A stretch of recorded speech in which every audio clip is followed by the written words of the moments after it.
the very least, maybe the tsunami will put out some of the fires.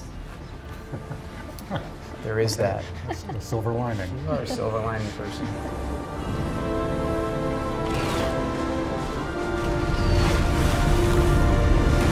Hi, I'm Morgan Page, and I'm a geophysicist with the U.S. Geological Survey in Pasadena, California. My name is Mike Angove. I'm the Tsunami Program Manager for the National Oceanographic and Atmospheric Administration. I'm Peter Glick, a hydrologist and climatologist from the Pacific Institute in Oakland, California. Today we're going to be reviewing some of Hollywood's biggest disaster films and commenting on how realistic they are.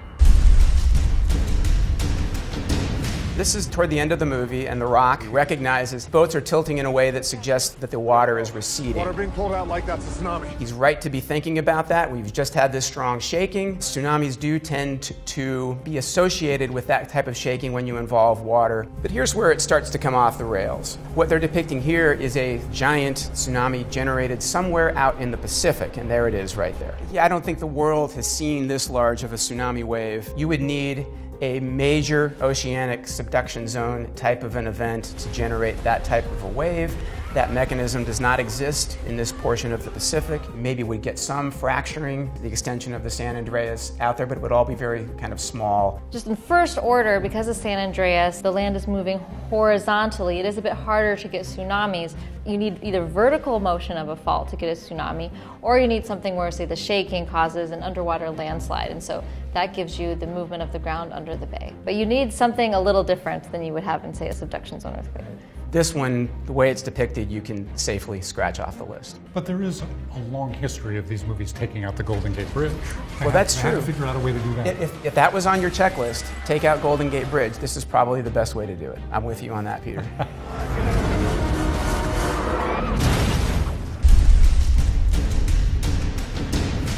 So when the earthquake hits the house, Amanda Peet and her family, they actually do the right thing in this scene initially.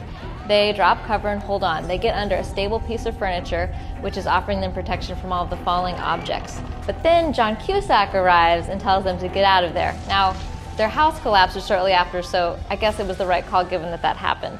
But in reality, a wood frame house like this is one of the safest places to be in an earthquake. The scale of what we're seeing is grossly exaggerated in this clip. You know, the huge fault structures popping up all over the place, how they're trying to outrun the seismic waves in their car, which is impossible because they're too fast. An earthquake occurs when a fault that's been under tremendous stress suddenly begins to slip. One side of the fault moving relative to the other side. And that causes a generation of seismic waves. We could get P waves, the first thing we feel, followed by S waves, and followed by surface waves. And if you're far from an earthquake, a surface wave, which is a rolling kind of motion, is typically the main thing that you feel. So you do have the rolling motion of the earth, but we're talking about centimeters, not meters. You know, we're talking much smaller scales of destruction than what we're seeing in this movie. This scene is pretty unrealistic. I mean, the one thing I liked about it that the family originally did the right thing was then completely undone when they just had this over-the-top ground motions that destroyed what would have been probably a pretty safe place to be in the earthquake.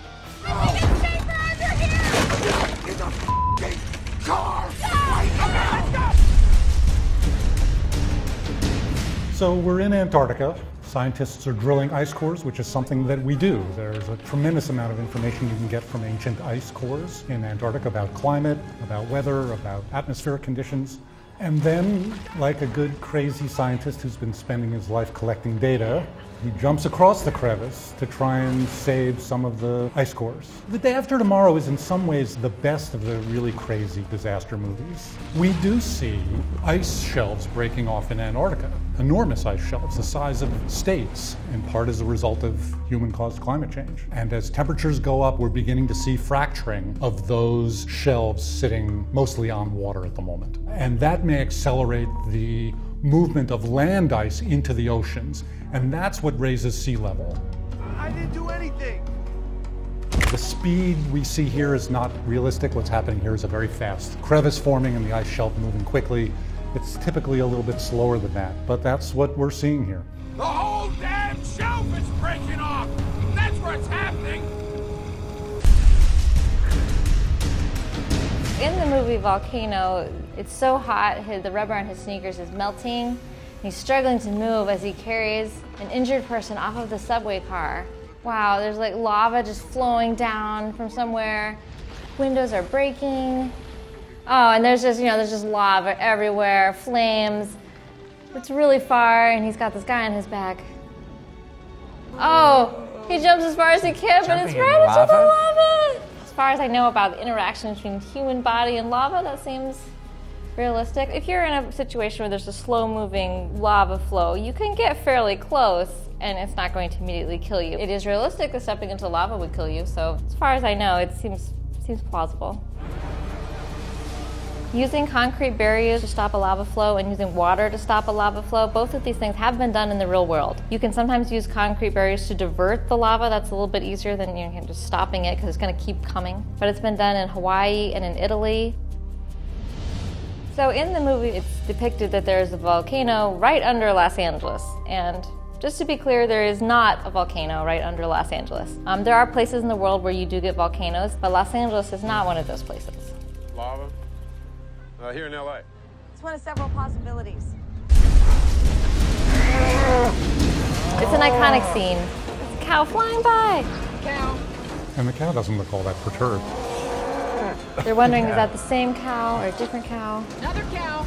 Actually, I think that was the same one. Probably the scene that everyone remembers from this movie. There is a lot of things that get, sucked up into these and distributed around. So including livestock. Including livestock. The one quibble I have with this scene is that when they first see the cow, it's going one way, and then the cow, next time they see it, is going the other way. That would make sense if they're driving right through the tornado, I guess, but it looks like the tornado is off to the side, so, a tornado is not just going to suddenly switch direction. That would not be realistic. Yeah. But overall, livestock, we think that's reasonable. Right. When the National Weather Service, contributed some technical advice and ideas to the filmmakers, and I think a lot of what's shown here shows that natural evolution in trying to better understand these systems. Where's my truck?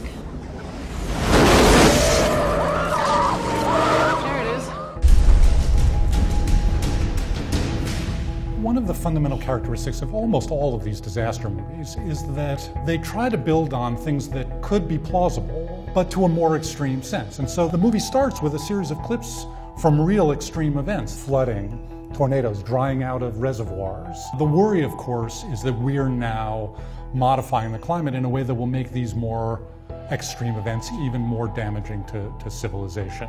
And now it's transitioning into massive CGI storms, a heat wave in Madrid that kills millions of people, and the global response. The world is coming together and producing what in the business we call geoengineering. Engineering options for mitigating the consequences of human influence on the climate, and they're launching satellites. Most of the geoengineering that we're talking about now is really just talk. There are ideas of things that we can do. One could argue that a massive tree planting campaign or building seawalls is small-scale geoengineering, but the scale of the geoengineering described in Geostorm, the planetary satellite systems, that's not in our near future.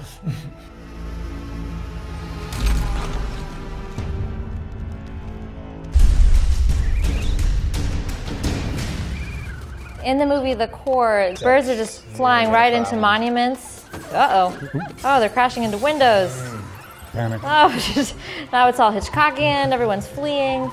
So that one of the premises of the movie The Core is that the outer core of the Earth has stopped spinning, so therefore there's no longer any magnetic field. So if there's no magnetic field on Earth, a compass wouldn't work. And birds use the magnetic field to migrate, so they use it to find the direction when they're migrating. The problem with this clip is that the birds would still be able to see. Even without a magnetic field, they shouldn't just be flying into buildings and statues for no reason.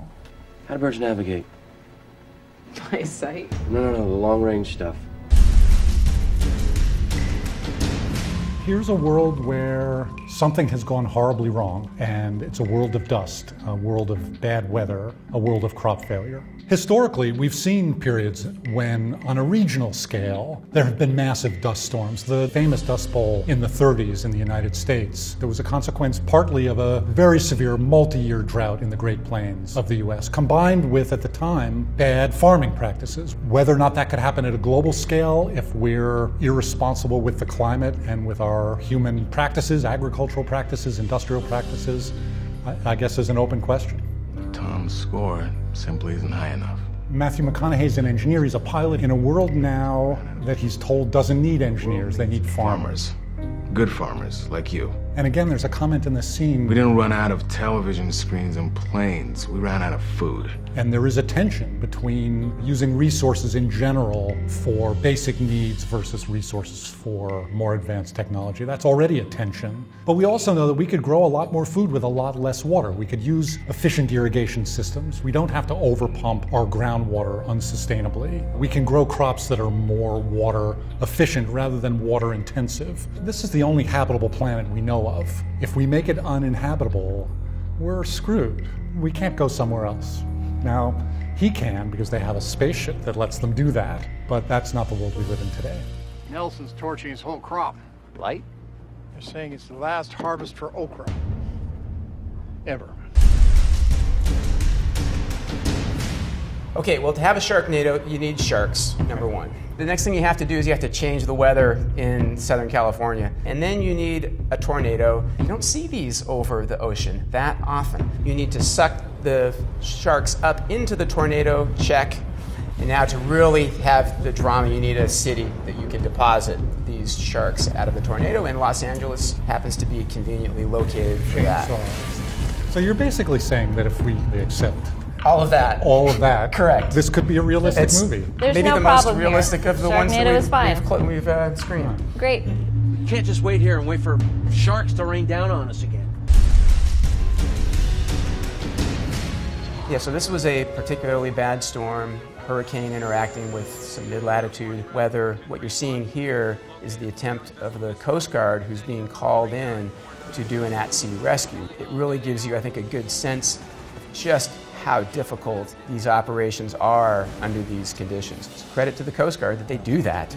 So this was, not that untypical of an Atlantic hurricane. They start to gain latitude and recurve and typically will dissipate and become part of the more mid-latitude structure, and there'll still be some strong winds and things like that. But every once in a while they get trapped in sort of this own, what you call maybe more of a barotropic kind of environment there, and they're able to re-intensify that core. And I believe that's what happened in this case here. So it started off as kind of any other hurricane. Oh my God, it's happening. Ended up being a very unusual storm when it was at high latitude and probably more dangerous than you would typically see.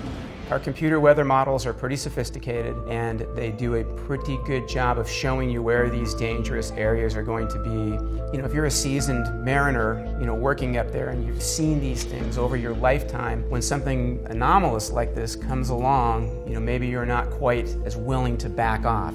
I've done this is my livelihood, I know how to handle myself. Drive right through it. Every once in a while, something's going to come along and surprise you, and I believe this was a case of that kind of happening. I think it's an accurate depiction of the challenges faced with at-sea search and rescue operations in extreme conditions, absolutely. This is where they separate the men from the boys. So here we have a violently erupting volcano, and there are volcanic bombs being extruded and hitting things. Volcano bombs are a thing. When you have an eruption, you can have the lava coming out of the volcano violently, and then as it's traveling through the air, it cools and hardens, and they even tend to form aerodynamic shapes because they're hurling through the air. However, Pompeii did not have volcanic bombs. The city was actually remarkably well preserved, the buildings and such. So just from the archaeological evidence, we don't believe that Mount Vesuvius, when it erupted in 79 AD, had this type of feature. But it was a very violent eruption. In fractions of a second, killed the inhabitants just from the heat shock, and basically froze that city in time as it was buried in 80 feet of ash. The actual incidence of volcanic bombs is not true, but an explosive eruption at Vesuvius, killing all these people very violently, very suddenly, that's all absolutely true and did happen. For those of us about to die, we salute. The classic story, Noah. The earth is covered in storms. They built the ark, and now all the non-believers want to get on board. But here comes the water. There are indications in the geologic record of a massive flood that occurred in Sumerian times. 3,000 or 4,000 BC that resulted from a geologic event that released a big body of water that caused a huge flood in the Middle East. Not a global flood, but a massive flood that probably was then passed down through word of mouth, through the legends and the myths of the people who lived there. You wouldn't get those bursts of water from the ground, but extreme rain and flooding is common. We live on a water planet. 97% of the world's water is in the oceans, and there's water in our rivers and lakes, and there's water in the atmosphere. And it cycles. We get evaporation, formation of clouds, condensation is rain and snow, back to the oceans, runoff to the oceans. There is a lot of land ice in Antarctica and Greenland, but not enough to cover the surface of the Earth. If all of the land ice melted, if all of the water were in the oceans, it would raise sea level very substantially, but even there only 100 feet at most. And so land above that level would still be out of the oceans. Without divine intervention, there's not enough water to completely cover the Earth. The storm cannot be stopped, but it can be survived. This is based on real events. This is Thailand, and about 500 kilometers away, you've had a magnitude 9 earthquake happen and has unleashed a tsunami in all directions. I think the scene is brilliant for a number of reasons. Number one, you see the animals. All of our eyewitness reports of tsunamis impacting usually involve the animals recognizing that something's not right. As this bore wave, this leading wave of the tsunami approaches a coastline, it makes noise. It's sort of loud, and I think they did a nice job of showing that. The next thing is that you see are the palm trees go down. And that really is the first indication that there's something bad is happening.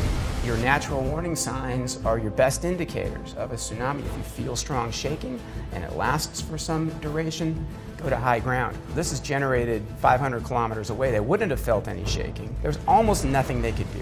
So here comes the water, but what it's doing is it's taking out mostly the ground floor. So if you had been conditioned enough to be able to get up 1 or better 2 floors, most of that water, is going to get below you. That would have been a good evacuation. After this event, we now, under the UN, have a comprehensive international forecast and warning system. And this type of tsunami will likely not happen again in this way because of the advanced warnings now. Again, but it was too late for them. We had to learn the lesson, unfortunately. Not only is that clip exceptionally realistic, if someone were to ask me what's it like to go through a tsunami, I think I would refer them to this movie. It's that detailed and that accurate.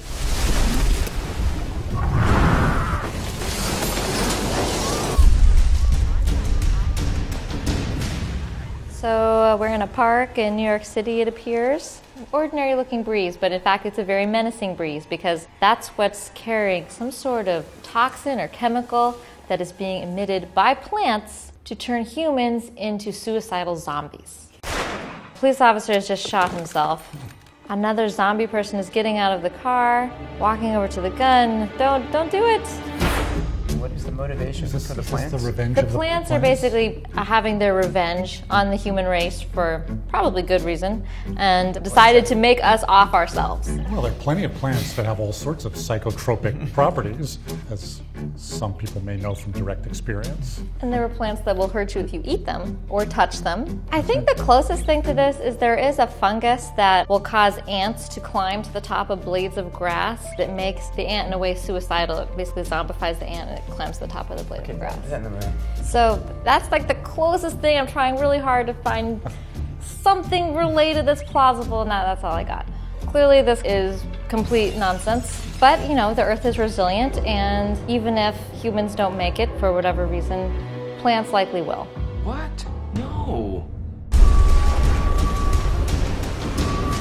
This is one of many movies with dam failures. Water is a powerful thing.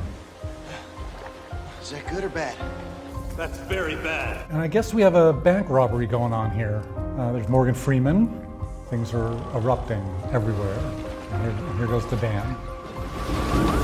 As part of our water system, we build big dams. We've learned over the last 100 years how to build really big dams, and sometimes they fail. And when they fail, really bad things happen. So the way dam failures typically work is there's a weak spot, either in the dam itself that's overwhelmed by a massive flood upstream, or there's something with the geologic formation that the dam is built in, or the dam was built to the wrong standards. And once you have a little failure, you get a big failure because the power of water is so overwhelming, it punches through any weakness. And I think this is probably not an unrealistic depiction of a big dam failure. The next time I say, let's evacuate. Let's evacuate. We have very active supercell type of tornadoes here. There's 3, 4, shit, they're everywhere! A big fire now and a big fire NATO. There are plenty of people who run around trying to film these disasters. True. Yeah, that turned out to have been a mistake. Yeah. There he goes. Tornadoes come from what are called supercell thunderstorms. What happens, there's a lot of up and a lot of down that's associated with that thunderstorm. The air is coming down, that air spreads out at the surface, and sometimes due to friction and other forces, you'll start to see it rotate. Every once in a while, that rotation gets literally sucked up into the supercell, which is also rotating in the same direction. And when that happens, you get what we would call a tornado. We have seen fire tornadoes associated primarily with wildfires where you get significant temperature differences. You have a fire, you have a lot of convective activity. Fire tornadoes are a thing. Flying debris is the big problem with tornadoes, so most would want to have some sort of underground shelter where you're shielded from that. If you can't, you want to find an interior room that isn't going to be susceptible to things flying in windows. The idea that you can have multiple tornadic outbreaks is reasonable, and I think if you happen to hit something on fire like that, it would suck the fire up. So I would say this is not a completely unreasonable depiction of a severe tornado outbreak.